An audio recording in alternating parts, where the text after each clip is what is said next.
میرے بھائیوں، امام حسین رضی اللہ تعالیٰ عنہ کی مقدس عالی مرتبت پاک باز اور بلند رتبہ سیرت سے بہت سارے اسباق امت کو ملتے ہیں جس سے ہم اپنی زندگی کو سنوار سکتے ہیں، اپنے اندر نکھار پیدا کر سکتے ہیں، اپنے دن اور روشن کر سکتے ہیں اور اپنی راتیں مزید اللہ کے ذکر سے آباد کر سکتے ہیں۔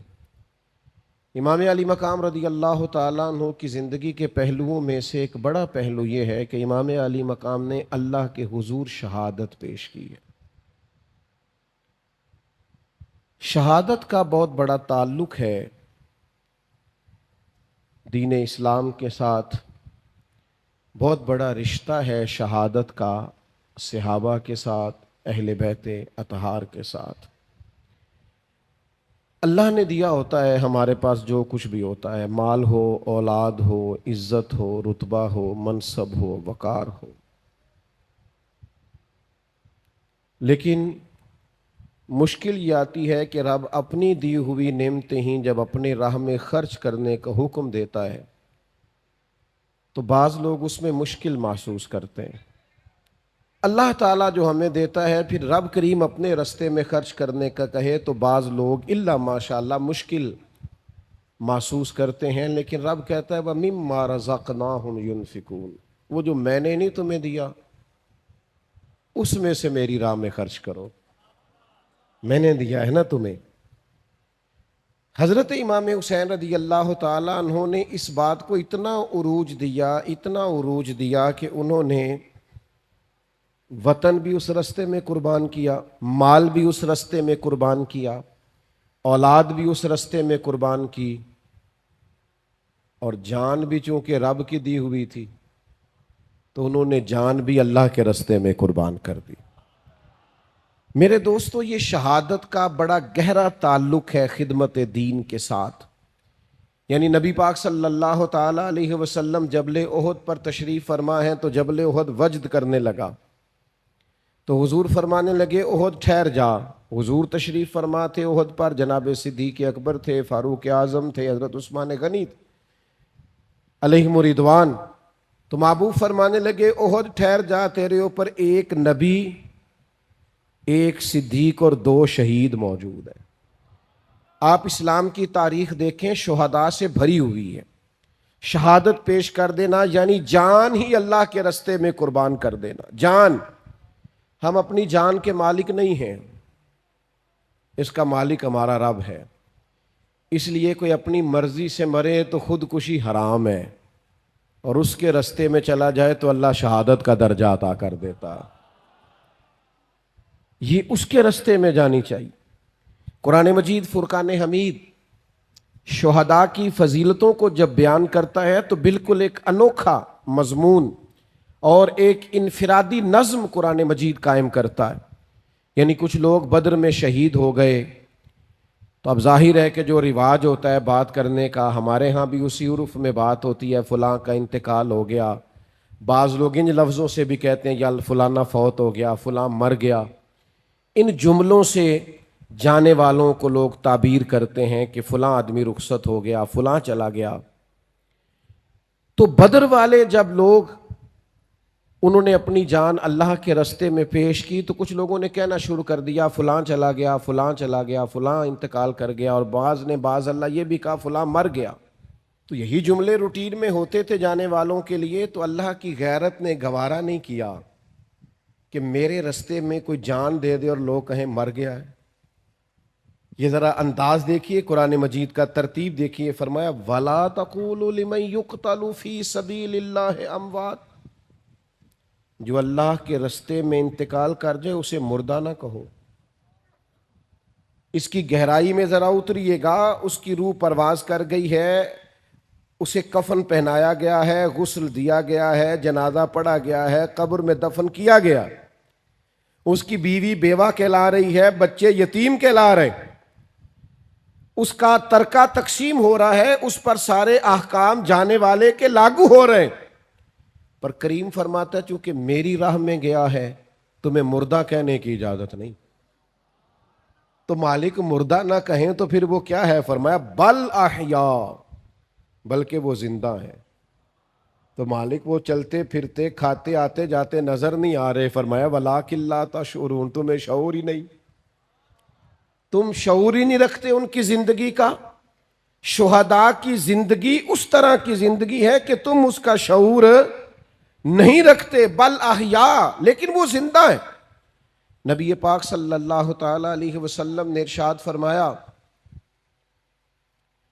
کہ شہید کو دنیا سے جاتے وقت صرف اتنی تکلیف ہوتی ہے جتنی کسی کو کوئی کیڑا کاٹتے وقت تکلیف ہوتی ہے، ایک سوئی لگنے کے برابر اسے تکلیف ہوتی ہے، اور پھر اللہ تعالیٰ اسے نہ ختم ہونے والی زندگی عطا فرما دیتا ہے۔ شہادت کی آرزو کرنا، میں آپ کی خدمت میں عرض کروں کہ جینے کی بہت زیادہ حرص رکھنا، زندگی کی بہت زیادہ طلب کرنا، مرنے کو جی نہ چاہنا، اسے قرآن مجید نے اہل یہود کا طریقہ کہا ہے۔ یہودی تھے جو بڑے حریص تھے، کہتے تھے ہمیں موت نہ آئے۔ اللہ کہتا ہے یہ مرنا نہیں چاہتے، یہ حریص ہیں زندگی پر۔ اور کون ہے مومنوں میں سے ایسا کون ہے جسے زندگی سے بڑا پیار ہو جاتا ہے، جو مرنا نہیں چاہتا؟ تو اللہ کے حبیب علیہ السلام نے فرمایا قرب قیامت میں ایسا وقت آنے والا ہے جب کافر تم پر چڑھ دوڑیں گے، ایک دوسرے کو دعوت دیں گے آؤ مسلمانوں کو ماریں۔ تو صحابہ عرض گزار ہوئے یا رسول اللہ صلی اللہ تعالی علیہ وسلم، اس وقت ہماری تعداد کم ہوگی؟ تو حضور نے فرمایا نہیں، بہت بڑی تعداد ہوگی تمہاری۔ تو حضور پھر کیوں کافر ہم پر چڑھ دوڑیں گے؟ تو اللہ کے حبیب فرمانے لگے تمہیں وہن ہو جائے گا، وہن کی بیماری لگ جائے گی۔ یا رسول اللہ یہ وہن کی بیماری کیا ہوتی ہے؟ تو حضور فرمانے لگے تمہیں زندگی سے پیار ہو جائے گا اور تمہارا مرنے کو جی نہیں چاہے، تم ہمیشہ جینا چاہو۔ یہ جو زندگی سے بے تحاشا پیار ہے یہ انسان کو بزدل کر دیتا ہے۔ یہ زندگی سے بے پناہ محبت کرنا اور مرنے کو جی نہ چاہنا، یہ انسان کو بزدل، کمزور اور دنیا پرست بنا دیتا ہے۔ لیکن چونکہ جانا ہے، چونکہ زندگی ختم ہونی ہے، لہذا اس قدر انسان کو گھبرانا نہیں چاہیے۔ اور وہ اور کسی کی زندگی ہے جو مرنے پر ختم ہوتی ہے۔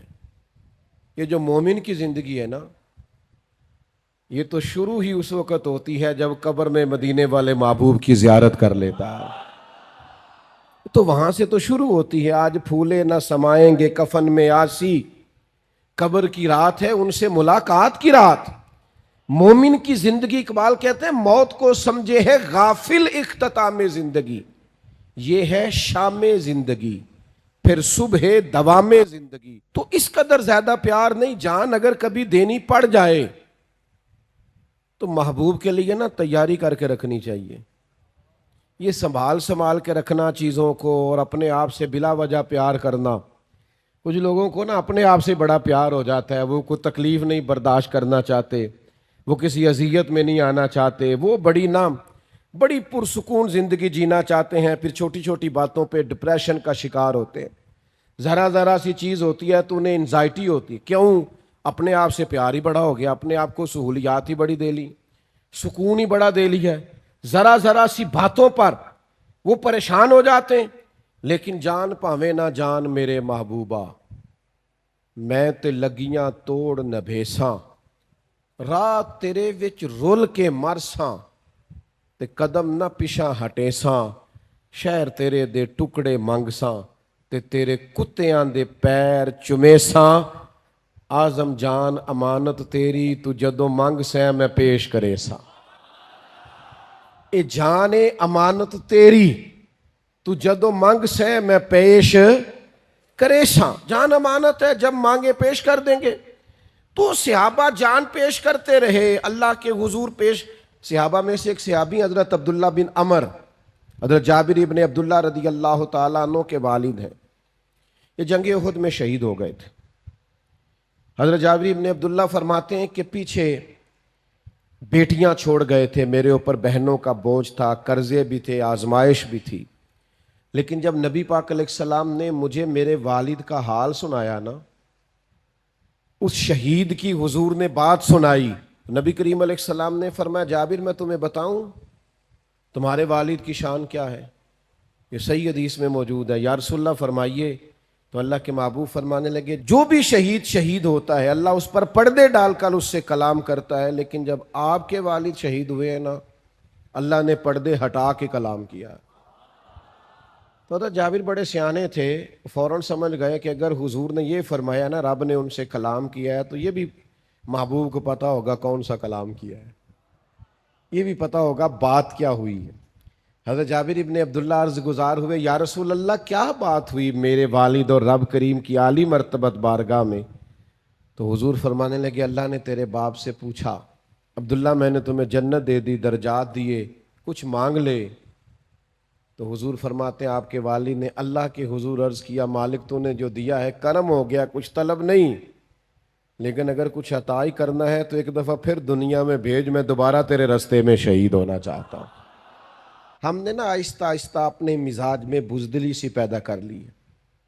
نبی کریم علیہ السلام نے فرمایا جس کے دل میں کبھی شہادت کی آرزو پیدا نہیں نہ ہوئی، جسے کبھی شوق نہیں آیا کہ اللہ کے رستے میں شہید ہو جاؤں، اس کے سینے میں دھڑکنے والا دل مومن کا نہیں منافق کا ہے. اسے کبھی خواہش ہی نہیں پیدا ہوئی کہ میں جان راہ خدا میں خرچ کر دوں، کبھی آرزو ہی نہیں مچلی اس کے دل میں، اسے کبھی شوق ہی نہیں ہوا. عزیز دوستو اللہ کے رستے میں شہادت کی جو لذت ہے، جو کیف ہے، جو سرور ہے، حضور کی نظر کرم رہتی ہے شہداء پر. محبوب نظر عنایت سے دیکھتے ہیں اللہ کی راہ میں شہید ہونے والوں کو.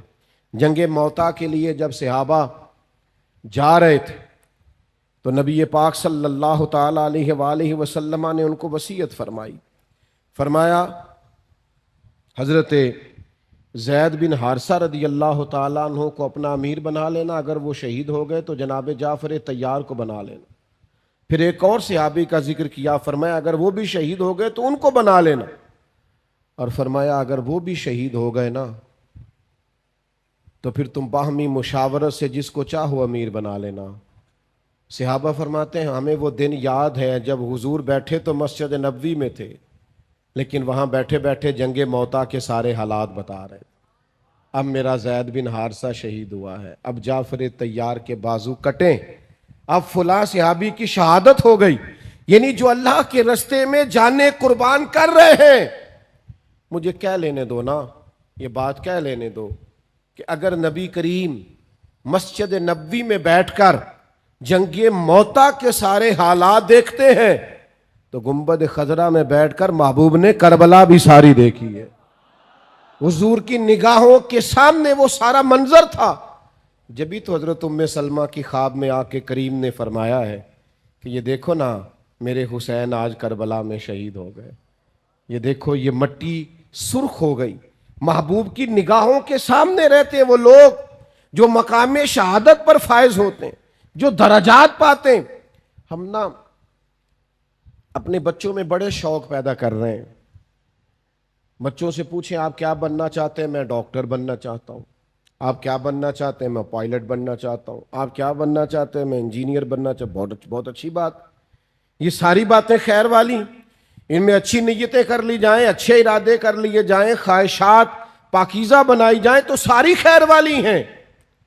لیکن صحابہ کے گھروں میں جو بچے تھے نا، ان سے جب سوال ہوتا تھا نا بڑے ہو کے کیا بنیں گے، تو کہتے تھے راہ خدا میں گردن کٹائیں گے، اللہ کے رستے میں جانیں پیش کریں گے. ان کے جذبات انوکھے تھے کہ عمر تھوڑی ہے، قد چھوٹا ہے، بڑا بھائی سلیکٹ ہو گیا ہے جہاد میں جانے کے لیے، تو چھوٹا آگے بڑھ کے کہتا ہے یا رسول اللہ آپ نے اسے سلیکٹ کر لیا ہے لیکن عمر اس کی بے شک تھوڑی زیادہ ہے، قد بڑا ہے، تو مجھ سے کشتی کرا کے دیکھ لیں، میں طاقتور اس سے زیادہ ہوں، آپ بے شک تھوڑی پنجہ آزمائی کرا لیں. تو جب دونوں بھائیوں کو حضور نے اجازت دی نا کہ ذرا لڑاؤ نا پنجے، تو چھوٹا بڑے کے کان میں کہنے لگا تو قبول ہو ہی گیا ہے، اور وہاں جو قبول ہو جائے اسے مردود نہیں کیا جاتا. تیری تو قبولیت ہو گئی ہے، ذرا گر نہیں جاتا تھوڑی دیر کے لیے، ذرا تھوڑا جھک جا تاکہ میری بھی قبولیت ہو جائے. جب یہ جذبے مسلمانوں کے بچوں میں پیدا ہو تو پھر اسرائیل دندناتا نہیں، پھر امریکہ دندناتا نہیں، پھر کفر اس طرح سے مسلمانوں پر حملہ آور نہیں ہوتا، پھر مسلمان نعرہ تکبیر بدر میں لگاتے ہیں اور کیسر و کسرا اپنے محلات میں کانپ جایا کرتے ہیں۔ لیکن وہ ہمارے ٹھنڈے سی ہماری وہ سکون پسندیاں، آرام طلبیاں، اقبال کہنے لگے لہو مجھ کو رلاتی ہے جوانوں کی تن آسانی، میں خون کے آنسو رہتا ہوں جب اپنے جوانوں کی طبیعت اور مزاج میں آرام پسندی دیکھتا ہوں، سکون دیکھتا ہوں۔ یار کیسے ہم انقلاب لائیں گے جب ہم اپنے بچے کو صبح اٹھائیں تو وہ ناراض ہو جائے، کتنی جلدی جگا دیا ہے، میں تو موبائل ہی میرا 3 بجے بند ہوا تھا۔ جب اس بات پر اولادیں بگڑنے لگیں، جو وقت اللہ نے سونے کا بنایا ہے وہ بیدار رہ کے گزارا جائے، اور جو بیدار رہنے کو کہا ہے وہ سو کر گزارا جائے، تو آپ کیا توقع رکھتے ہیں اس قوم سے؟ تھوڑا غور کریں۔ شہادت کے جذبات، شہادت کا ذوق، شہادت کی تمنا، شہادت کی آرزو، شہادت لیے انسان کا اللہ کے حضور حاضر ہونا، ان درجات کو آپ سمجھیں، شہادت کا جذبہ اپنے دل میں پیدا کریں، آنے والی نسل کو یہ کہیں کہ مجاہد فی سبیل اللہ بننا ہے اللہ کے راستے میں۔ اور میں آپ سے عرض کروں، جو شہادت کا جذبہ رکھتے ہیں نا، جو جان دینے کی آرزو رکھتے ہیں، وہ مال چھپا کے رکھیں گے۔ جو جان دینے کی آرزو رکھتے ہیں وہ اقتدار سے چمٹ کے رہیں گے۔ جو جان دینے کی آرزو رکھتے ہیں وہ یہ خیال کریں گے کہ میں چھوٹے چھوٹے مقاصد میں رہوں، بڑے مقاصد۔ حضرت سعد بن معاذ بڑے محبوب صحابی ہیں نبی پاک کے۔ جنگ خندق میں تھوڑا زخم لگ گیا، نصیب اتنے اونچے اور اعلیٰ تھے ان کے کہ وہ زخم ان کے وجود پر لگا ہوا تھا، تو نبی کریم نے مسجد نبی کے باہر خیمہ لگایا، ان کا علاج جاری تھا، تو اللہ کے محبوب اپنی نگرانی میں اور کبھی کبھی اپنے دستے مبارک سے بھی مرہم پٹی فرماتے۔ میں نے سنا ہے وہ بن سنور کر میری عیادت کو آ رہے ہیں، اور کسی نے کہا تھا ان کے دیکھے سے جو آ جاتی ہے چہرے پہ رونق، تو وہ سمجھتے ہیں کہ بیمار کا حال اچھا ہے۔ تو نبی پاک علیہ الصلوۃ والسلام ان کی تیمارداری فرماتے، کرم نوازی فرماتے، حضور رحمت کرتے، بندہ نوازی فرماتے۔ حضرت سعد بن معاذ نے نا بیماری، اب خیمہ لگا ہوا ہے، زخم کا علاج ہو رہا ہے، اسی حالت میں اللہ کے حضور دعا مانگتے ہیں، کہتے ہیں مالک تو جانتا ہے میرے دل میں سب سے زیادہ جذبہ کفار مکہ سے لڑنے کا تھا، اے اللہ اگر ان کے ساتھ کوئی جنگ باقی ہے تو مجھے زندہ رکھ، ورنہ موقع بڑا اچھا ہے، حضور نظر کرم فرمائے ہوئے، مجھے اسی زخم سے شہادت کی موت عطا کر دے۔ جب انہوں نے دعا مانگی تو ان کا زخم پھر سے پھٹ گیا، خیمے سے خون نکلنے لگا۔ کریم محبوب کو اطلاع ہوئی، حضور تشریف لائے، ایک قدم یہاں رکھتے محبوب، دوسرا ادھر آگے کر کے رکھتے، تیسرا ذرا ہٹا کے رکھتے۔ حضور ان کے سر پر پہنچے تو ان کے سر کو اٹھا کے گود مبارک میں رکھ لیا، انہوں نے نظر اٹھائی، آنکھیں کھولیں، نجم کی اے خدا آرزو ہے یہی، اور عاشق زار کی آبرو ہے یہی، موت کے وقت سر ان کے قدموں میں ہو، دید ہوتی رہے اور دم نکلتا رہے۔ اللہ کے حبیب صلی اللہ تعالی علیہ وآلہ وسلم نے ان کا سر گود میں رکھا، انہوں نے آنکھیں کھول دی، حضور کی زیارت کی، نبی پاک نے کچھ نصیحت فرمائی، حضور باہر تشریف لے گئے، تھوڑی دیر کے بعد روح پرواز کر گئی۔ صحابہ نے عرض کی حضور آپ قدم ہٹا ہٹا کے کیوں رکھتے تھے؟ فرمایا فرشتے ہی بڑے آئے ہیں ان کے خیمے میں۔ ایک روایت میں فرمایا 70,000 فرشتے آئے ہیں جنازہ پڑھنے، 70,000 فرشتے جنازے میں، اللہ اکبر۔ محبوب نے جنازہ پڑھایا اور تدفین سے پہلے حضور خود ان کی قبر میں اتر گئے، اور محبوب فرمانے لگے سعد کے وصال سے اللہ کا عرش ہل گیا ہے، عرش کو وجد ہو گیا ہے۔ اس طرح انہوں نے دنیا چھوڑی۔ شہادت کا جو مرتبہ ہے، شہادت کا جو مقام ہے، شہادت کی جو عزت ہے، آپ اس کو سمجھیں، اپنی طبیعت کے اندر یہ ذوق لائیں کہ جان ویسے بھی تو جانی ہے، بستر پہ بھی تو نکل ہی جانی ہے، یہ میرے بھائی ہاسپٹل میں بھی تو، وہ کسی نے کہا تھا مرتے جانا ہے کسی دے سرے چڑھ کے نہ مریے، مرتے جانا ہے کسی دے ہو کے نہ مریے، وہ زندگی تو گزر جانی ہے، کسی کے نام نہ کر دیں. کیا اپنے آپ سے پیار کرنا، ہر وقت جینے کی آرزو کرنا ہے وہی تیرے زمانے کا امام برحق جو تجھے حاضر و موجود سے بیزار کرے اور موت کی شکل میں دکھلا کے تجھے جلوہ یار زندگی تیرے لیے اور بھی دشوار کرے، جو تیرا جینا مشکل کر دے، تیرا جینا مشکل. اور آپ اندازہ کریں، ایک صحابی تھوڑی سی نا ٹانگ مبارک دبا کے چلتے ہیں، بظاہر جنگ احد میں 4 بیٹے لے کے آئے، اپنے 4 بیٹے، حضور یہ میرے چاروں قبول کر لیں. جب وہ لوگ اللہ سے لیتے ہیں تو پھر نہیں گنتے، اور جب واپس دیتے ہیں، میں 10,000 دیتا ہے مسیحتے، اعلان کر دیو. میں ختم شریف پہ چلا گیا تو وہ کہنے لگے جی ہمارے والد انتقال کر گئے تو ہم ان کی طرف سے نا 50,000 مسجد کو دے رہے ہیں، ذرا اعلان کر دیں. میں کہ ابا کی دے گیا تو کئی دکانہ نے اور بھی کافی مال ہے. میں کہ انہیں بھی جان لگے مسیحتے اعلان کرایا کہ انجی دے گیا ہے. نہیں انہوں نے تو، میں نے کہا آپ اس میں سے والد کے نام پہ 50,000 دے رہے ہیں، وہ بھی مسجد میں اعلان کرا کے.